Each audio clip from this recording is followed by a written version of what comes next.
திருப்பரங்குன்றம் கிரிவலம் போயிட்டு இந்த சமணர் படுகைக்கு அருகில் ஒரு கிணறு இருந்துங்க. இந்த கிணறு நல்லா மூடி போட்டு பாதுகாப்பாக தான் வச்சுருக்காங்க.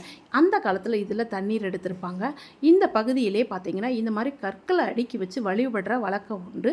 இதே மாதிரி அழகர் கோயில்லையும் வந்து கற்களை அடுக்கி வச்சு வழிபடுவாங்க. சொந்தமாக வீடு இல்லாதவங்க தங்களுக்கு சொந்த வீடு வேணும்னு சொல்லிட்டு இறைவனிடம் பிரார்த்தித்து நல்லா வேண்டிக்கிட்டு போவாங்க. இந்த மாதிரி நம்ம அதெல்லாம் பண்ணிவிட்டு எல்லாரும் வேண்டி சாமியை நினச்சிக்கிட்டு வரும்பொழுது பக்கத்துலேயே இந்த மாதிரி ஒரு வண்டியில் அந்த கிரிவல பாதையில் போய்கிட்டு இருப்பாங்க. நிறைய சாம்பிராணி போட்டு அந்த மனத்தோடு போய்கிட்டு இருக்கும்போது ஆஞ்சநேயர் நல்லா வரைஞ்சி வச்சுருந்தாங்களா அழகா. பக்கத்துலேயே ஒரு ஆஞ்சநேயர் கோயில் இருக்குங்க. இப்போ இந்த புத்து இருக்கும் இடம் எல்லாமே நம்ம நாகர்கள் இருக்கக்கூடிய இடம், நாகலட்சுமியை வழிபடக்கூடிய இடம். இங்கே மஞ்சள் பால் எல்லாம் வாங்கி அபிஷேகம் பண்ணிவிட்டு, இதுதான் பெண்கள் வந்து மஞ்சளும் அந்த பாலும் வாங்கி குங்குமம் வாங்கி தாங்களே அபிஷேகம் பண்ணிவிட்டு வழிபட்டுட்டு நடந்து போகிறோம். இப்போ இந்த மலை முடிவடக்கூடிய இடம் இங்கே ஒரு ஜங்ஷன் இருக்குது.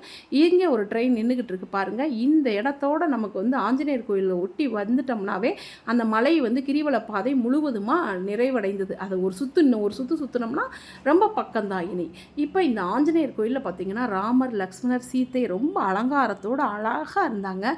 ஒவ்வொரு சிலையும் பார்க்கறதுக்கு ரொம்பவே அருமையாக இருந்ததுங்க. இந்த ஆஞ்சநேயர் தன்னோட வாலில் மணியோட இருக்கார். இந்த ஆஞ்சநேயரை வழிபட்டுட்டு நம்ம வந்தோம்னா அப்படியே நம்ம முருகனோட ஸ்தலத்துக்கு வந்துட்டோம். நம்ம திருப்பரங்குன்றத்தை கிரிவலம் வந்து நிறைவு பண்ண போகிறோம்.